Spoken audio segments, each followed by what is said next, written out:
samedi un premier test. Avec le retour du beau temps et à l'aube du déconfinement, est-ce que les règles de distanciation ont été respectées aujourd'hui? Les proches aidants de la région en renfort dès lundi prochain dans les CHSLD. L'industrie touristique se réorganise. À quoi va ressembler votre été?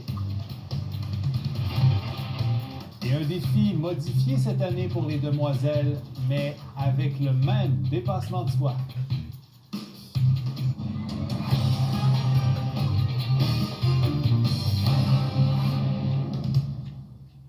Bon début de soirée, c'est un superbe samedi où on a atteint les 18 degrés à certains endroits dans la région. Évidemment, plusieurs personnes ont voulu profiter du beau temps. C'était aussi un bon test aujourd'hui pour voir si les règles de distanciation étaient toujours respectées. Catherine, la ville de Trois-Rivières a dû embaucher des agents de sécurité pour faire respecter cette règle de distanciation au parc de Planche à Roulettes situé dans le parc des Ormeaux. Voilà, parce que le parc est tellement bondé que c'est difficile de faire respecter la règle des 2 mètres. D'ailleurs, la police de Trois-Rivières s'est rendue à plusieurs reprises dans le parc la semaine dernière pour finalement le vider parce qu'il y avait trop de jeunes en train de faire de la planche à roulettes. Et donc, aujourd'hui, 2 agents de sécurité étaient sur place pour rappeler aux jeunes la consigne du 2 mètres. Ce n'était toutefois pas évident parce qu'il y a tellement de gens dans le parc, Jean-Philippe, que parfois, la possibilité de même avoir 2 mètres de distance est difficile. Aussi, petit incident, une altercation verbale entre un homme dans la trentaine et un agent de sécurité aujourd'hui dans le parc. Mais somme toute, je vous dirais que ça se passe bien. Les jeunes sont conscientisés, ils comprennent les règles et respectent les consignes des agents de sécurité.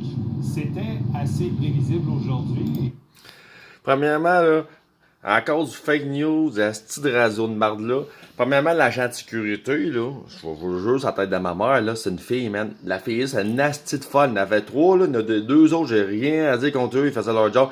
Elle, là, elle a crié après le monde, elle a même poussé un jeune adolescent, ses parents, il est venu une nasty de folle, là, je te dis, la fille, là, quand j'ai commencé à filmer, là, je sais pas qu'est-ce qu'elle faisait avec les astis de caméraman, là, excusez-moi, puis la gang là, de Radio-Canada, là, mais j'ai commencé à crier, pas d'affaire à filmer, je vais filmer, je vais filmer, je vais le juger, je vais filmer.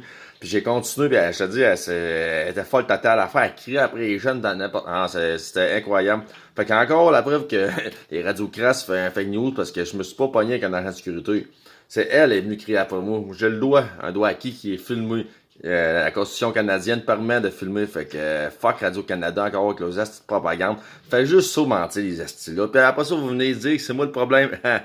Puis ceux là qui chiolent, là, les petits gauchistes qui viennent commenter négativement, là, chaque jour je passe le balai, je ramasse les vidanges en moyenne. J'ai fait un nettoyage printemps qui faisait à peu près 2 semaines, nettoyer les branches, au terrain de basket, de skatepark, à nettoyer le sol. Fait que là, si je suis un bénévole, puis tabarnak, je vais filmer tous ceux qui essaient de nuire à notre cause, laisser le skatepark ouvert. That's it.